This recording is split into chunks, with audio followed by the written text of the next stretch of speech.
Bradesco, as melhores histórias e um só banco. Olá, boa noite. Boa noite. Pelo menos 5 bancos foram assaltados esta semana no país. Os ataques foram do sul ao norte do Brasil e hoje foi a vez de São Paulo. Num deles, na zona sul da capital, os criminosos entraram e saíram antes da chegada da polícia. Em uma segunda ação, homens armados com fuzis levaram o dinheiro de um caixa eletrônico na região metropolitana.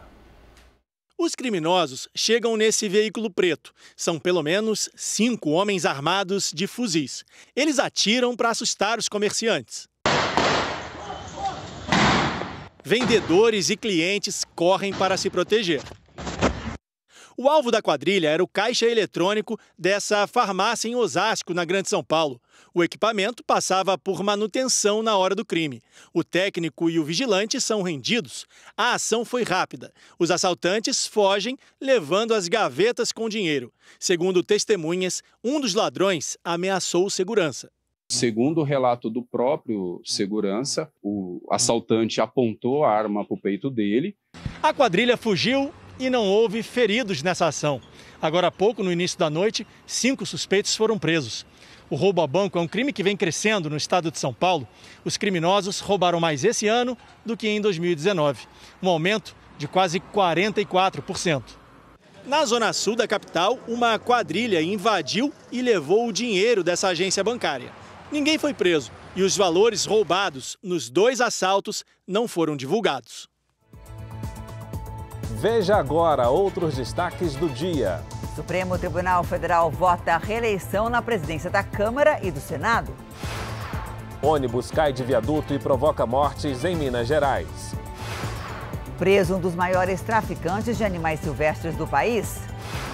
E o flagrante do policial militar que aponta a arma para o colega no centro de São Paulo.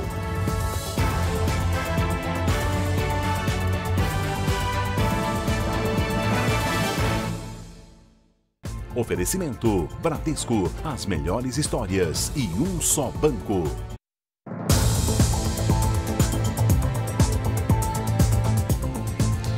Na Baixada Fluminense, assaltantes tentaram roubar o dinheiro de uma agência bancária. Veículos incendiados foram usados para impedir a chegada da polícia. Houve troca de tiros e um suspeito foi preso. Eu saí de casa mais ou menos umas 3h20, dei a volta assim, já dei de cara com a EcoSport. Eles descendo fortemente armados, de fuzil.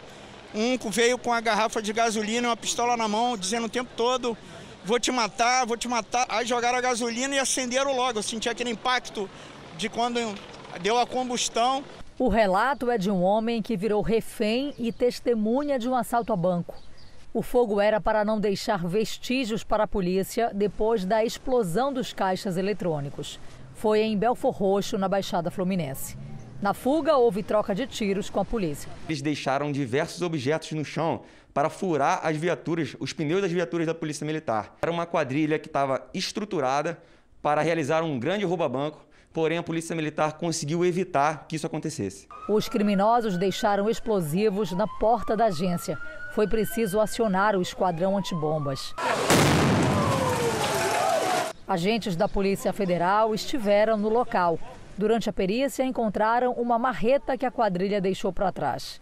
Durante todo o dia foram recolhidos materiais destruídos por conta da explosão. Restos de alumínio, vidros. O que chama a atenção é que tudo isso aconteceu numa agência que fica a menos de 5 metros de um posto da polícia. Mas, de acordo com a PM, essa cabine está desativada há pelo menos 1 ano. Agora, a única agência bancária do bairro vai ficar fechada por tempo indeterminado. Eu sou aposentada, recebi aí, hoje era dia do meu pagamento, eu não pude tirar na caixa, um extrato, nem nada. Para quem perdeu o carro e viu o perigo de perto, o alívio.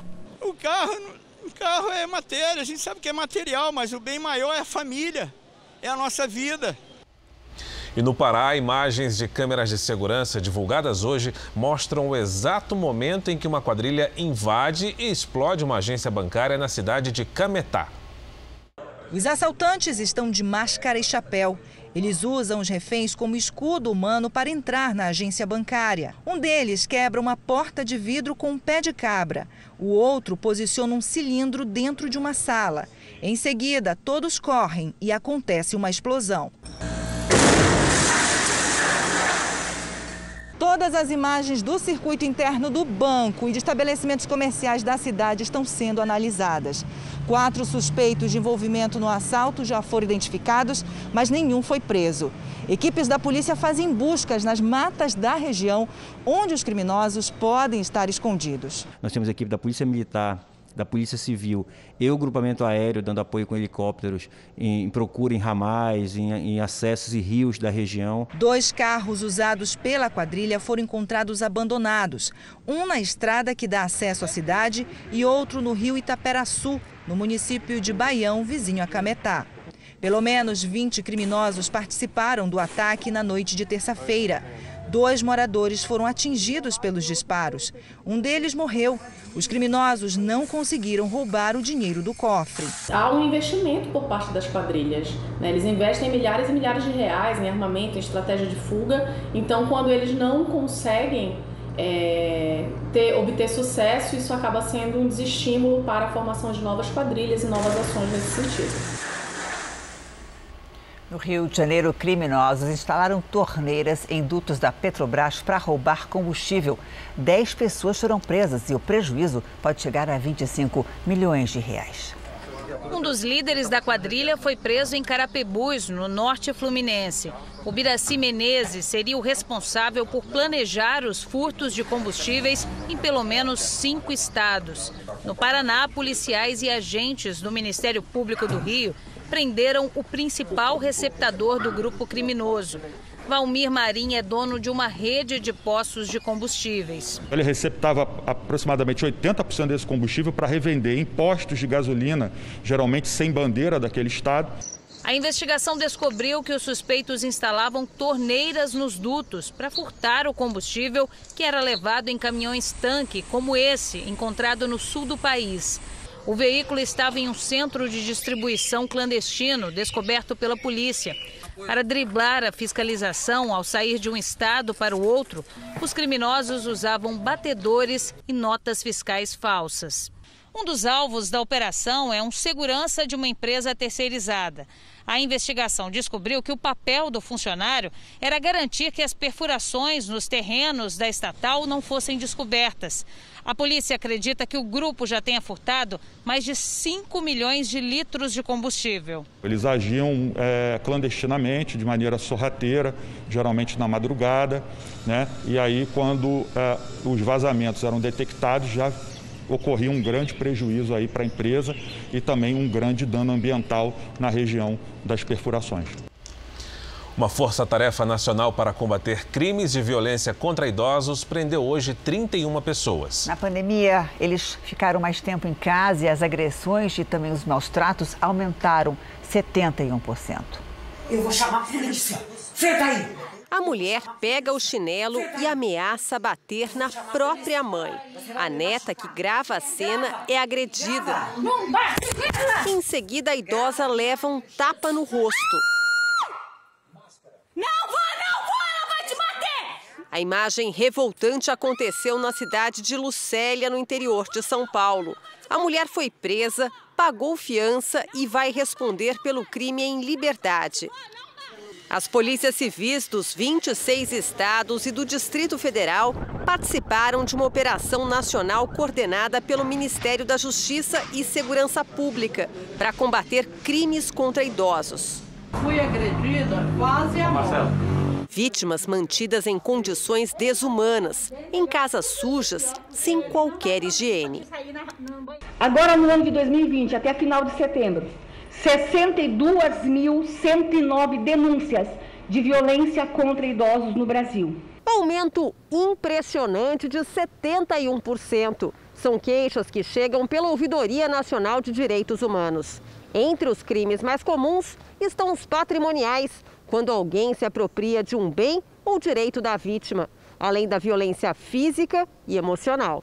No Pará, um casal foi levado para a delegacia suspeito de manter uma senhora de 96 anos trancada em casa. Foram as netas Rafaele e Rama que denunciaram os tios. Ela estava gritando, dizendo que estava com fome, né? E eu perguntei para ela desde que horas. Ela disse que saíram de manhã e deixaram ela trancada. Nos últimos 2 meses, foram quase 10.800 denúncias e mais de 11 mil vítimas atendidas no Brasil. 449 pessoas foram detidas.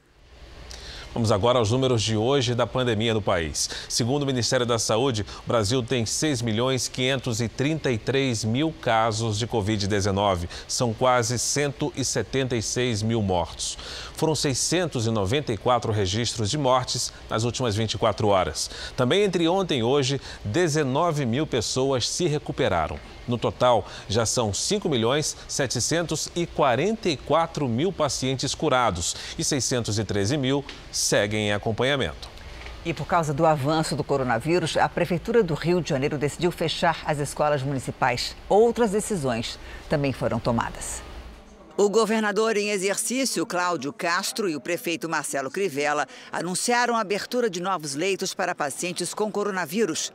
Para evitar aglomerações, os shoppings vão funcionar 24 horas. Hoje, no primeiro dia de testagem em massa, poucas pessoas compareceram às 3 unidades do estado. A Secretaria da Saúde ainda avalia se houve algum problema no aplicativo que promove o agendamento para os testes. Algumas medidas que proíbem festas foram publicadas hoje em vários locais do país. É uma tentativa de barrar o avanço do coronavírus. Nós vamos a Salvador com o Felipe Costa. Felipe, boa noite. Quais medidas são essas? Oi, Fara, boa noite para você, boa noite para quem assiste ao Jornal da Record. Aqui na Bahia estão proibidos, por exemplo, shows ou qualquer tipo de festa pública ou privada com cobrança de ingresso. O decreto vale até o dia 17 de dezembro, mas deve ser prorrogado. No estado de São Paulo, o governo também orientou os municípios a não autorizarem festas na virada do ano e recomendou que a população não participe de reuniões com mais de 10 pessoas.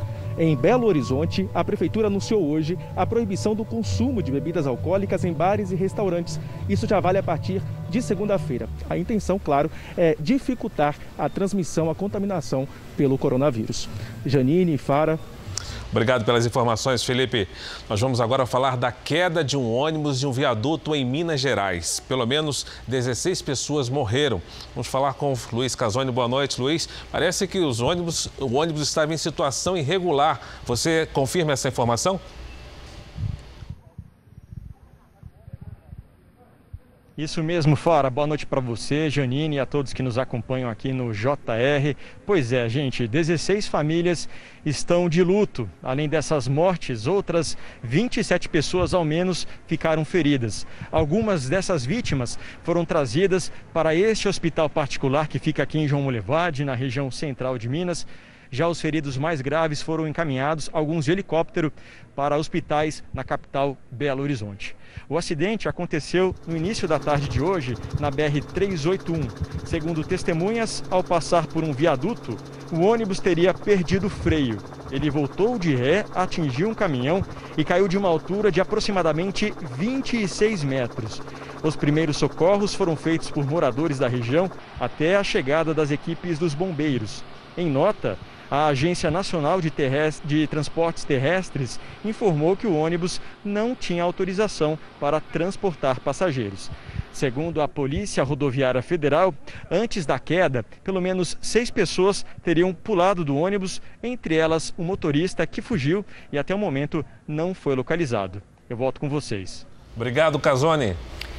Ainda nessa edição, novas informações sobre o acidente em Minas Gerais. Veja a seguir. Supremo Tribunal Federal vota a reeleição na presidência da Câmara e do Senado. Daqui a pouco, o policial ameaça um colega com uma arma numa rua movimentada no centro de São Paulo.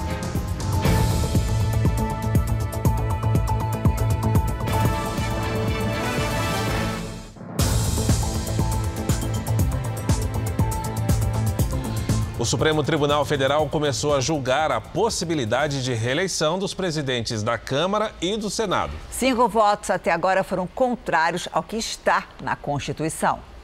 Os atuais mandatos de Rodrigo Maia e Davi Alcolumbre terminam em fevereiro de 2021, mas eles querem permanecer no cargo.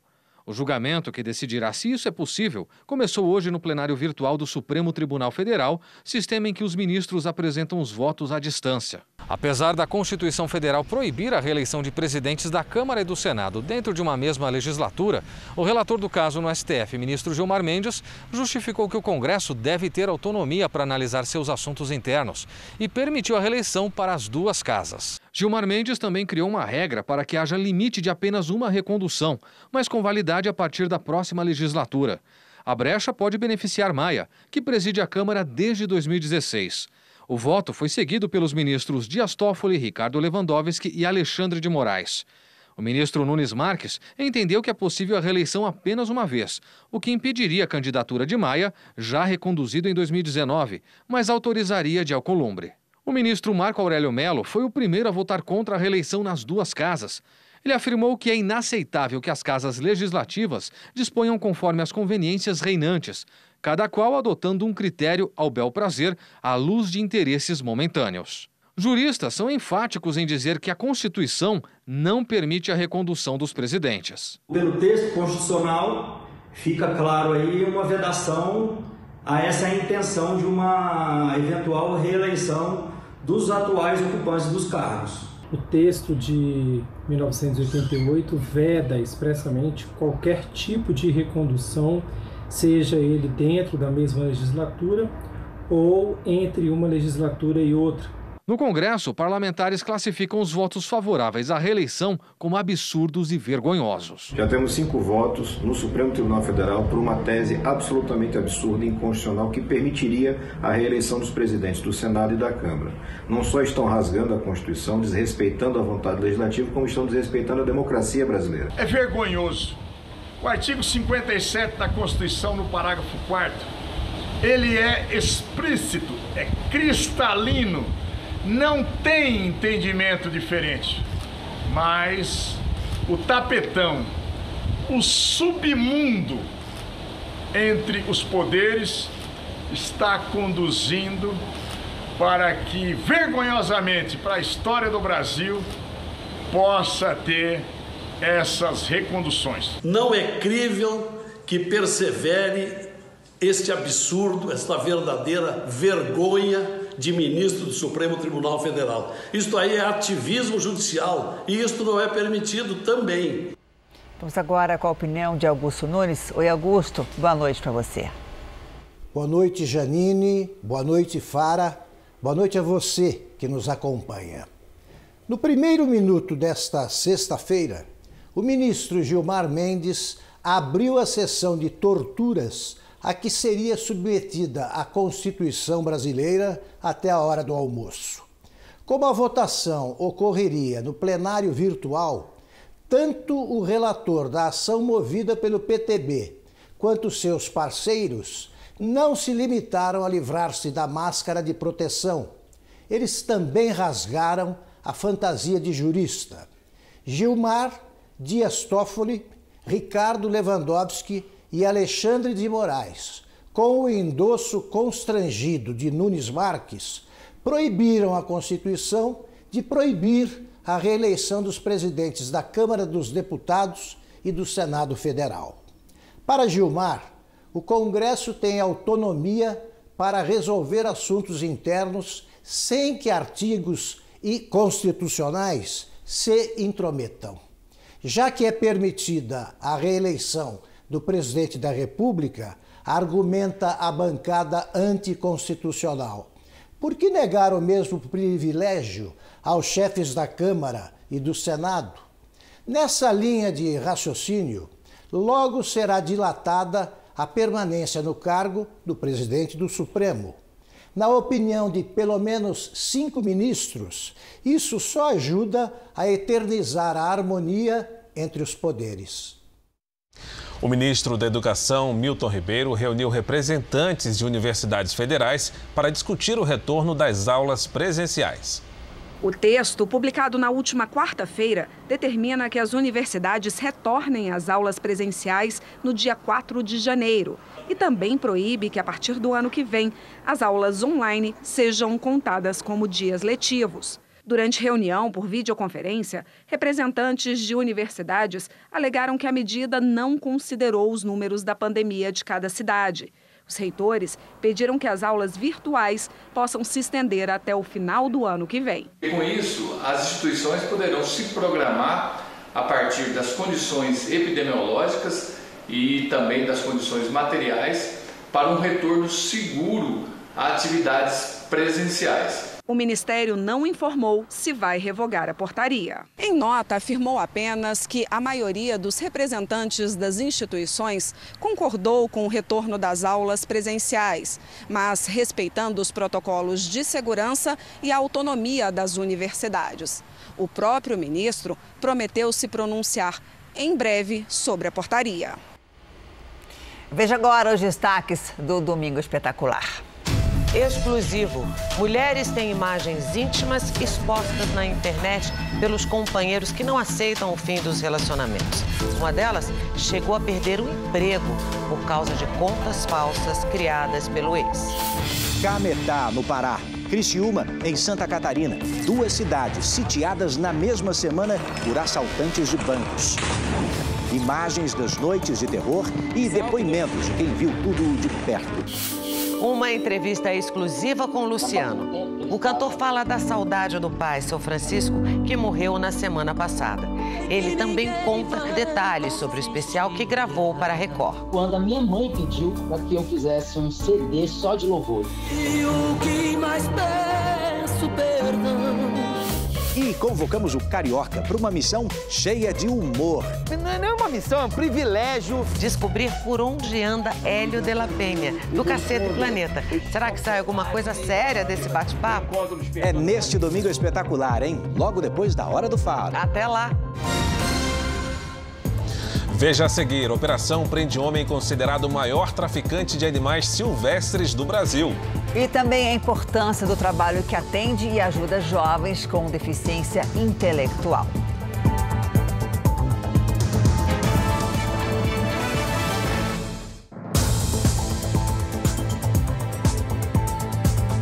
Uma briga entre 2 policiais militares parou uma das principais ruas do centro de São Paulo. Um dos agentes não gostou de ter sido cobrado por um atraso e apontou a arma para o rosto do colega.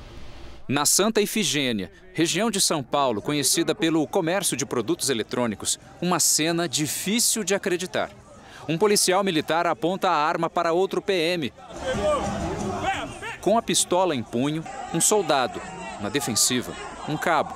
Ao redor, muita gente. O soldado encara o superior e fala muito, como se estivesse indignado com alguma coisa. Depois de alguns minutos, o cabo reage, tentando pegar a arma. Quem está perto fica com medo. Aqui na Santa Ifigênia praticamente não se fala em outra coisa. Eu estou agora no local onde tudo aconteceu, cercado por várias testemunhas. Mesmo assim, o que se ouve das pessoas é só uma frase: preferimos não gravar entrevista. Temos medo do que pode acontecer com a gente depois. Quem se dispôs a gravar dá ainda mais detalhes. Tinha policial perto deles ou só tinha os dois? Tinha muitos. Tinham vários policiais? Tinha. E aí? Mas não fizeram nada, só ficaram olhando. E também demonstra indignação.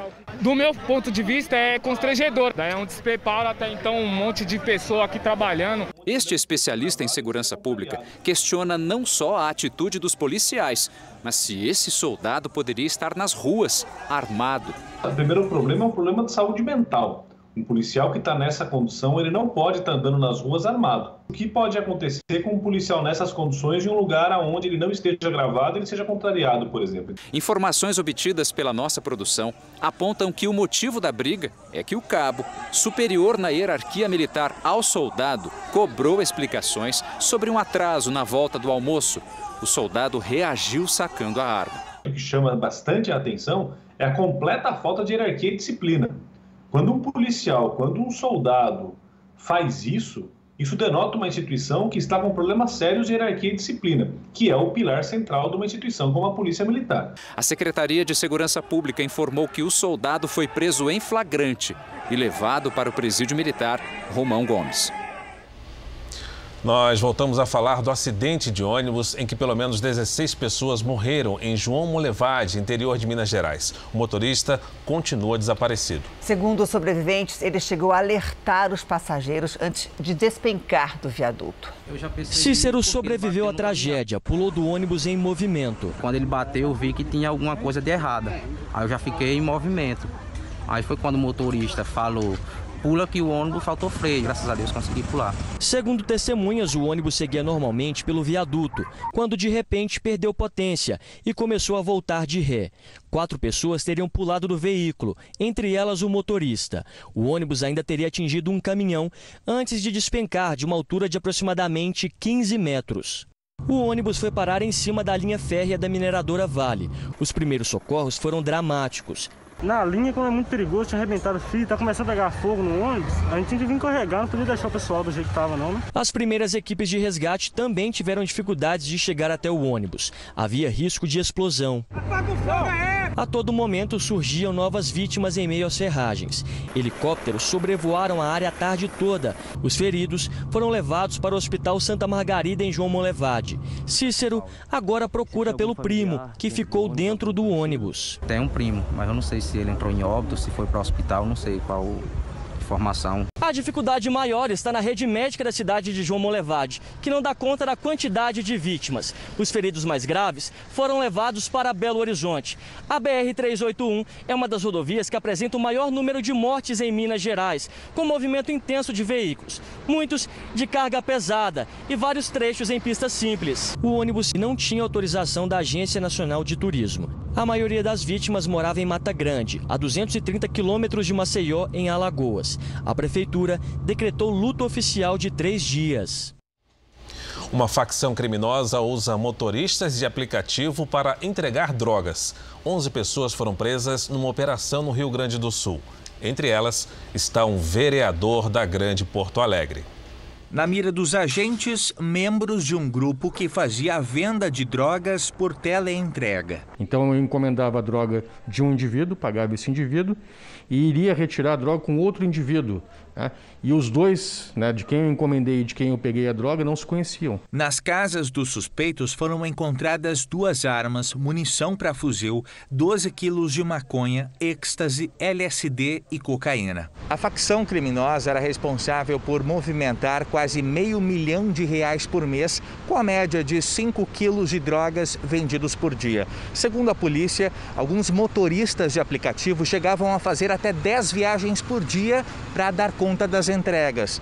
Um grupo de mulheres era responsável por cobrar dos compradores e também por conectar motoristas com embaladores de forma sigilosa, para que não houvesse qualquer rastreio. Na região metropolitana, mais de 800 quilos de maconha foram encontrados.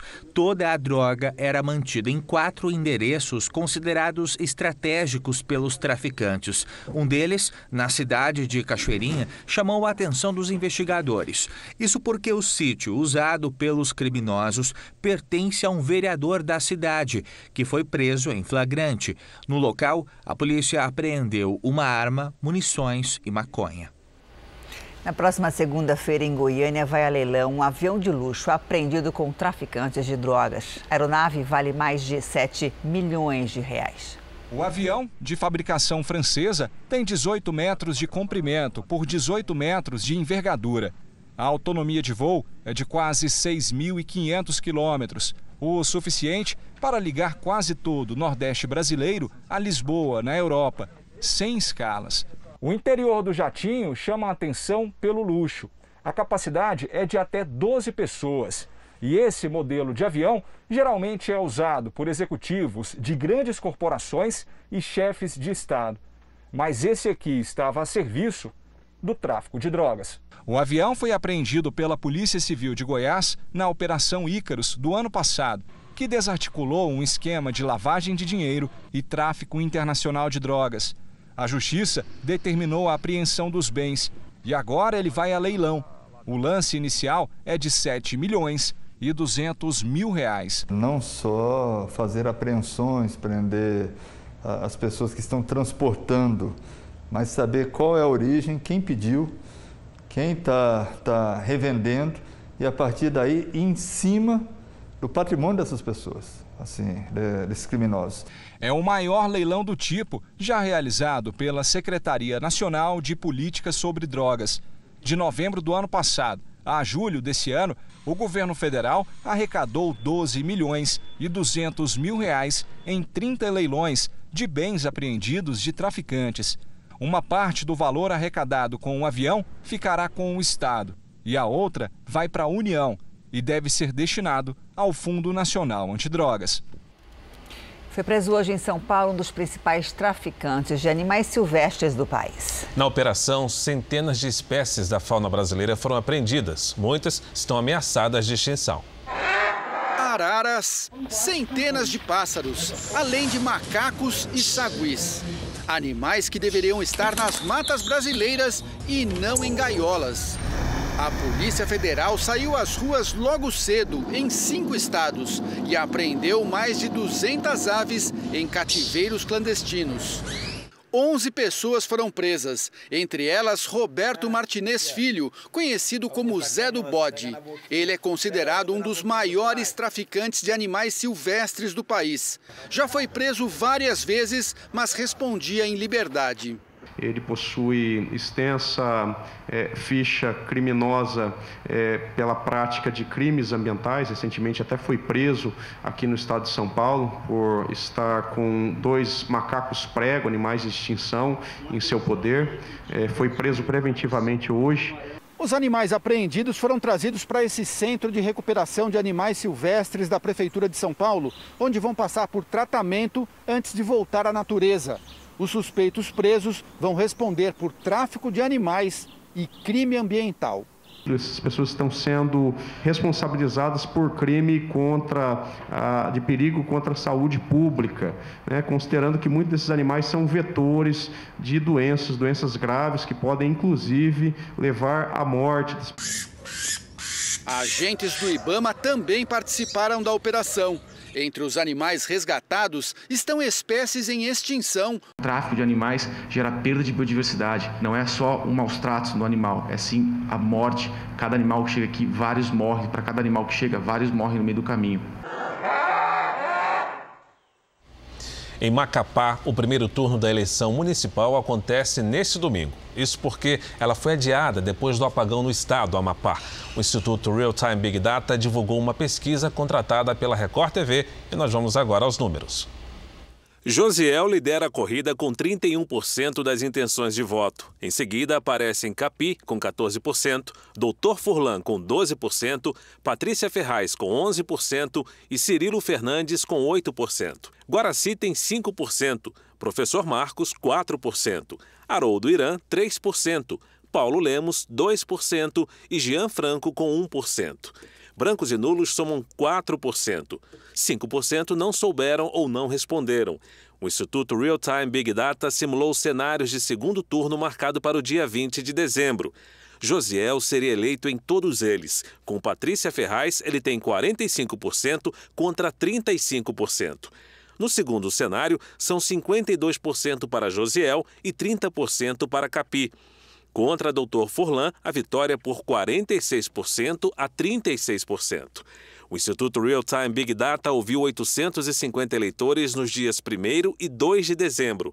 A margem de erro da pesquisa é de 3 pontos percentuais e o nível de confiança, 95%. O presidente Bolsonaro passou o dia fora de Brasília. Bolsonaro participou da formatura de cadetes da Aeronáutica em Pirassununga, no interior de São Paulo. O evento é o mais importante do ano na Academia da Força Aérea. O presidente depois foi a Salvador para um evento religioso.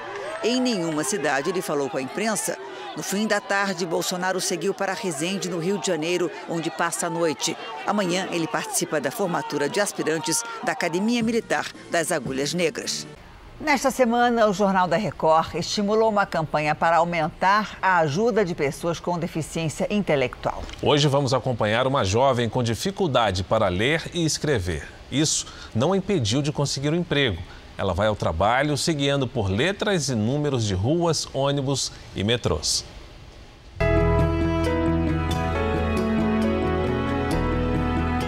Faz o tracinho no meio, aí puxa o A.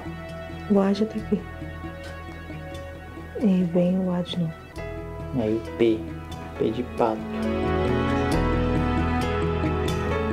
Aí o I, um pontinho em cima do I. E esse aqui? É o M, tipo 3 ondinhas. Aos 25 anos, as letras ainda não fazem sentido para Elaine. Ao lado do irmão, ela tenta aprender a decifrar o mundo desconhecido da escrita. Por ser o irmão mais novo dela, pelas condições dela, eu tento ser um irmão mais velho, né? Vamos dizer assim. O alfabeto está lá mesmo na hora do descanso. Foram anos ouvindo da própria escola que a filha era preguiçosa, por isso não aprendia a ler e escrever. Até que aos 12 anos de Elaine, Eliana decidiu seguir os conselhos de amigos e foi conhecer a Associação Brasileira de Assistência e Desenvolvimento Social. Eu negava até o fim que minha filha não tinha deficiência. O diagnóstico não demorou a vir. Elaine tem deficiência intelectual. As causas são complexas e podem ocorrer por vários motivos, como alterações genéticas ou traumas sofridos durante a gestação. Na prática, pouco se enxerga qualquer diferença, mas a dificuldade de raciocínio, compreensão e até mesmo de manter relações sociais se tornam evidentes desde a infância.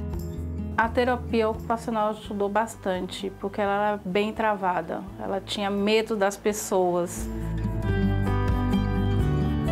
Elaine largou os estudos, mas entre tantos atendimentos personalizados com psicólogos, neurologistas, fonos, ela amadureceu. Aí não demorou para receber a orientação da psicóloga, participar do programa Emprego Apoiado, que faz parte das ações da Abades de inclusão de jovens com deficiência intelectual no mercado de trabalho. O projeto já existe há 10 anos. Mais de 320 pessoas foram encaminhadas para empresas parceiras. Aí eu falei, nossa, mas como vai ser para ela deixar ela no mundo sozinha? Não digo sozinha, né?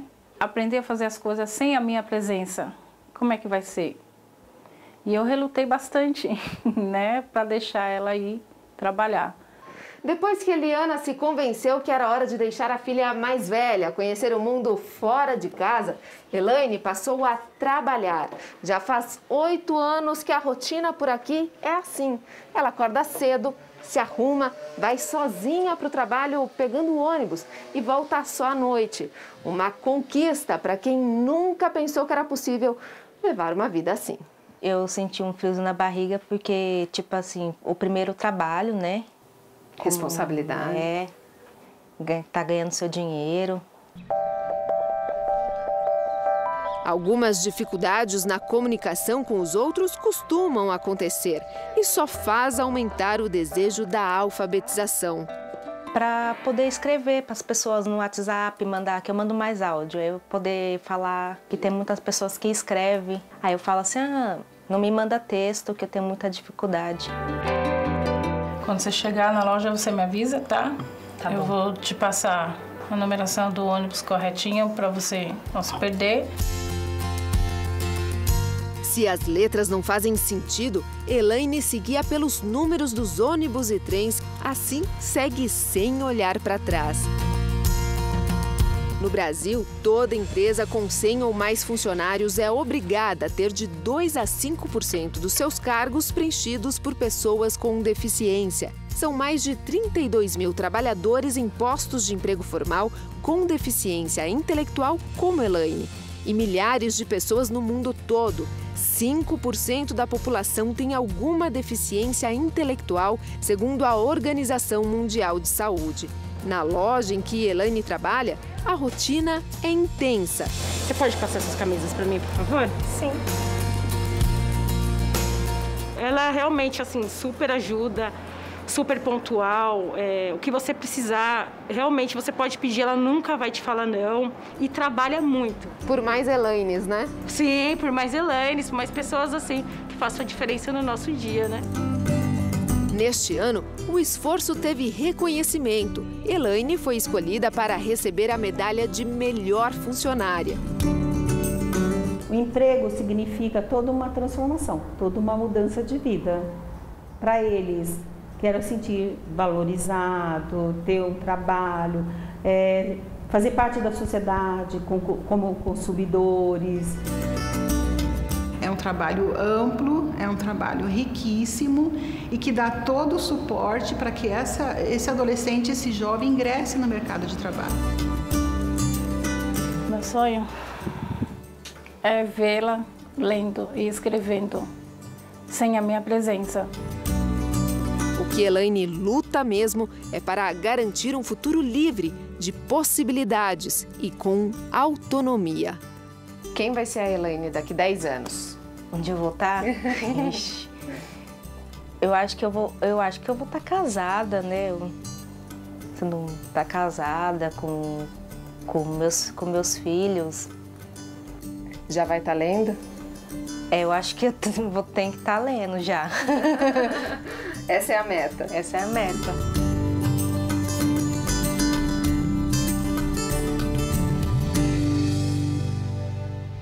E você também pode ajudar outras crianças a ter a mesma oportunidade que a Elaine teve. Veja como participar da campanha da Abades. Quem quiser ajudar, pode entrar nessa corrente do bem e doar o valor que você puder. É só ligar para 0500 508 0707 para doar R$ 7. 0500 508 0720 para doar R$ 20. 0500 508 0740 para doar R$ 40. Ou você pode doar qualquer outro valor através do site que está na tela. Se preferir, aponte o seu celular para esse QR Code e você vai ser direcionado para a doação. Ajude a Abades a construir uma sociedade mais inclusiva. Abrace essa causa. Abrace a Abades. A primeira semana de dezembro foi marcada por temporais na maior parte do Brasil. Oi, Mariana Bispo, boa noite para você. E como é que vai ser o final de semana? O final de semana vai ter a cara do verão, Janine. Boa noite para você, e a todo mundo que acompanha a gente aqui no JR. Uma frente fria está parada na altura do Rio de Janeiro e mantém a umidade em todo o estado do Sudeste, toda a região Sudeste. Atenção para temporais à tarde. Há risco para granizo e fortes rajadas de vento. A partir de domingo, mar agitado com ondas de até 2,5 metros do Paraná até São Paulo. Mesmo com chance de chuva, a umidade fica baixa em Mato Grosso e em Goiás. No Nordeste, tempo firme só nas áreas mais claras aqui do mapa. E no Norte, pancadas em todos os estados. Antes da chuva, calor na maioria das capitais, exceção para as do sul do Brasil. Por exemplo, em Curitiba, a máxima neste sábado é de apenas 17 graus. Já em Campo Grande, 37, em Manaus, 33 graus. No Rio de Janeiro, o calorão diminui e faz 29 e 28 graus no domingo. Aqui em São Paulo, a chuva continua, pode chover forte, mas no domingo. No sábado, pancadas a qualquer momento do dia, máxima de 25 e 23 graus. Janine, bom fim de semana. Para você também. Obrigada, Mariana.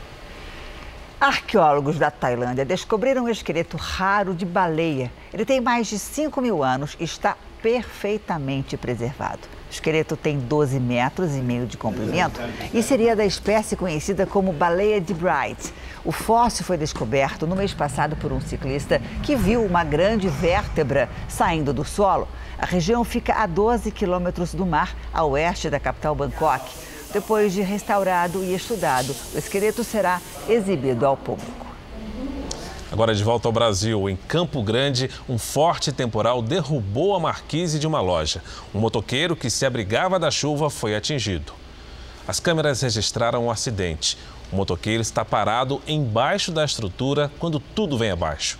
Ele ainda consegue ficar em um vão. Pessoas que estavam na calçada ajudaram no socorro. O homem saiu sem ferimentos. Solidão, tristeza, falta de exercício físico, problemas que aumentaram entre os adolescentes durante a pandemia. O número de jovens que passam boa parte do dia, olha só, de olho no computador, no celular, nesses equipamentos eletrônicos, aumentou. Faz mal, né? A conclusão está numa pesquisa da Universidade Federal de Minas Gerais, em parceria com a Fiocruz e a Unicamp. Escola, esporte, encontro com amigos, dedicação à família. Uma agenda bem agitada. Até que o Bernardo viu tudo isso mudar radicalmente.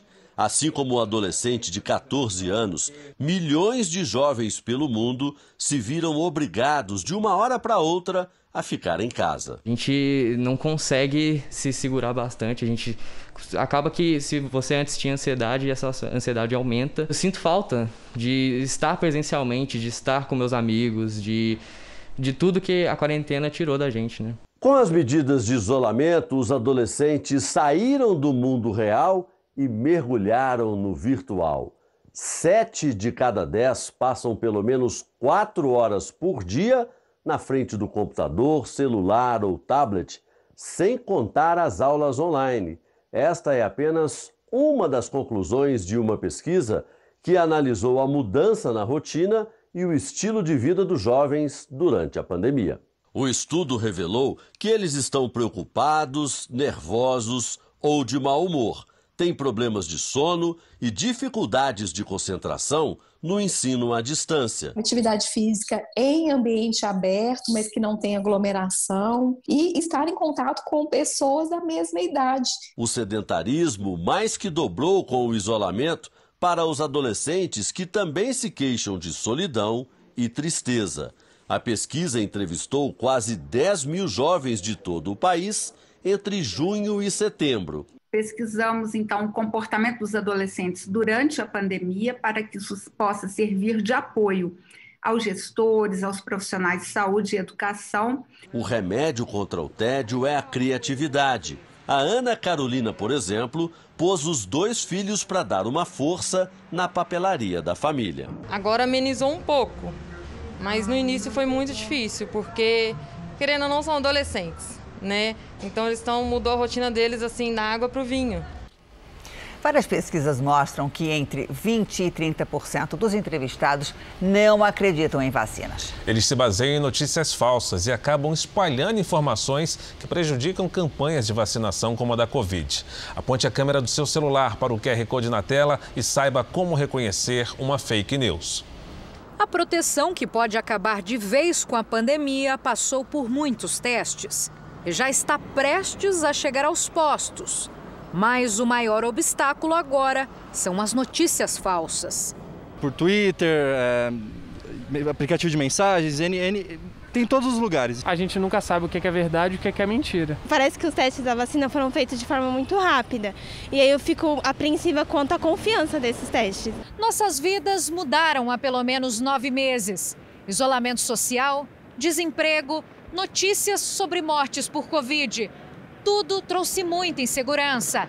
E justo agora, que estamos perto de uma solução para a pandemia, começam a se multiplicar as informações falsas sobre as vacinas.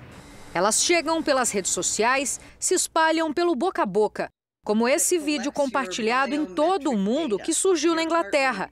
A mulher se apresenta como médica famosa, diz que a vacina usa DNA de fetos e que pode alterar nosso DNA. Já faz mais de 30 anos que a gente vem pesquisando essa tecnologia. Pode ter com certeza que é muito segura, porque ela é uma vacina de RNA. Ela é diferente do DNA, que está em volta no núcleo da nossa célula, muito bem protegida. Essas vacinas, o material genético ali que vai estar presente, elas nem chegam a entrar no nosso núcleo, então nem chegam perto do nosso DNA. Outra notícia mentirosa que circulou foi sobre um nanochip que estaria na vacina chinesa. As pessoas seriam monitoradas depois de tomar a dose. Como recomendação, eu diria que não acreditem naquilo que vem pela internet. O compromisso que os médicos e cientistas têm com a verdade é muito grande. existem milhares de pessoas, médicos e cientistas sérios que estão olhando para cada vacina sendo desenvolvida. Os cientistas garantem que as vacinas são seguras e salvam cerca de 3 milhões de pessoas por ano. As vacinas contra o coronavírus podem seguir diferentes caminhos, mas todas, independente do país onde foram desenvolvidas, passaram por rigorosa bateria de testes. Eu vou tomar qualquer uma delas, independente da origem, porque nós temos a tranquilidade que essas vacinas vão ser revistas em todo o seu processo de produção e na sua qualidade final por as autoridades regulatórias internacionais. Nos Estados Unidos, o aumento de contaminados pelo coronavírus acontece em meio à expectativa pela aprovação de pelo menos 2 vacinas no país. A vacina desenvolvida pelas farmacêuticas Pfizer e BioNTech, já aprovada para uso no Reino Unido, pode receber uma autorização emergencial da FDA, a Agência de Saúde Americana, no próximo dia 10, quinta-feira da semana que vem. Já em relação à vacina da Moderna, um estudo preliminar inédito mostrou que ela garante pelo menos 3 meses de eficácia. Isso não significa que a imunização não possa durar bem mais. Os pesquisadores estão otimistas com o resultado e farão novos testes em 1 ano. Pelo terceiro dia seguido, as mortes por coronavírus bateram um recorde nos Estados Unidos. Foram mais de 2.800 só na quinta-feira. O infectologista Anthony Fauci foi convidado por Joe Biden para continuar no posto de conselheiro-chefe de saúde da presidência.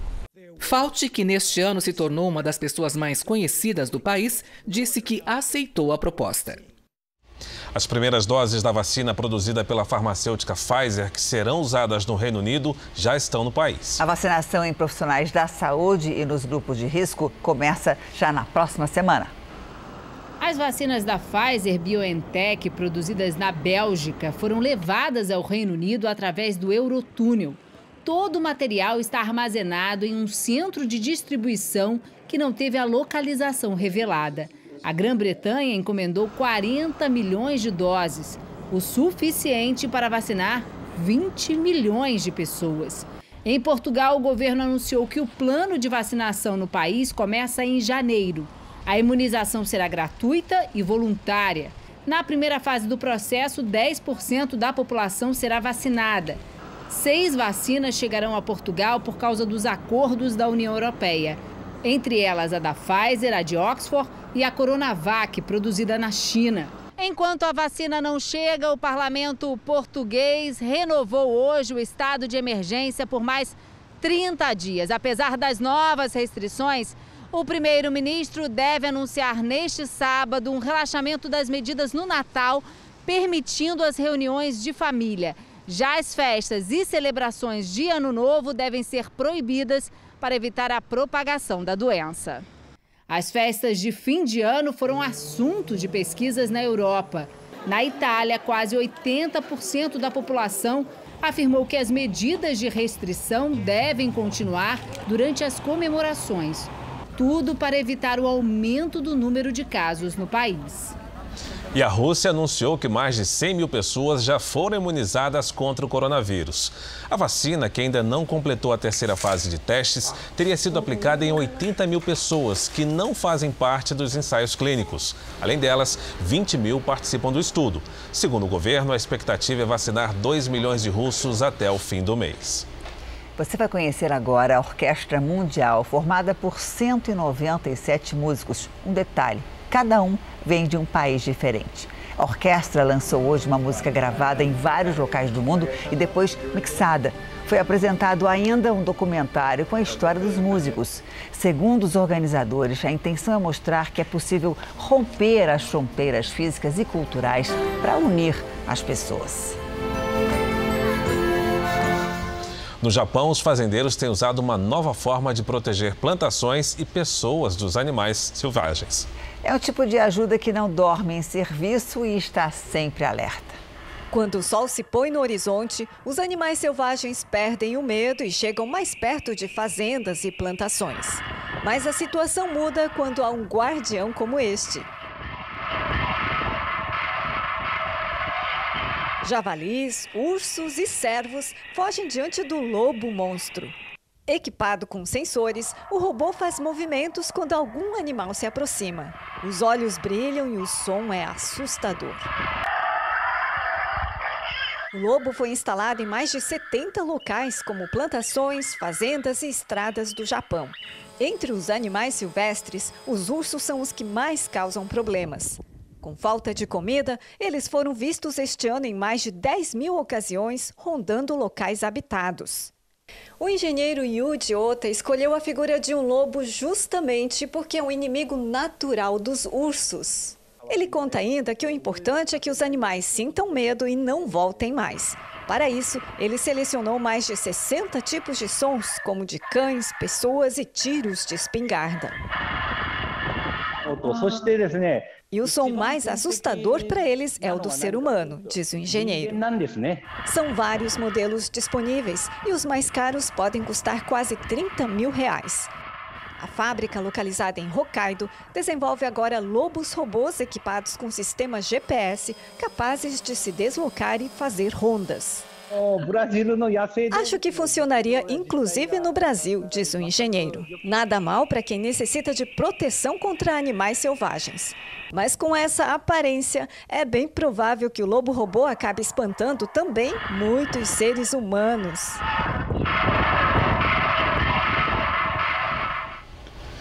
O Jornal da Record termina aqui. A edição de hoje na íntegra e também a nossa versão em podcast está no Play Plus e em todas as nossas plataformas digitais. E à meia-noite e meia tem mais Jornal da Record. Fica agora com a novela Amor Sem Igual. Boa noite para você e a gente se vê amanhã. Excelente noite e até amanhã.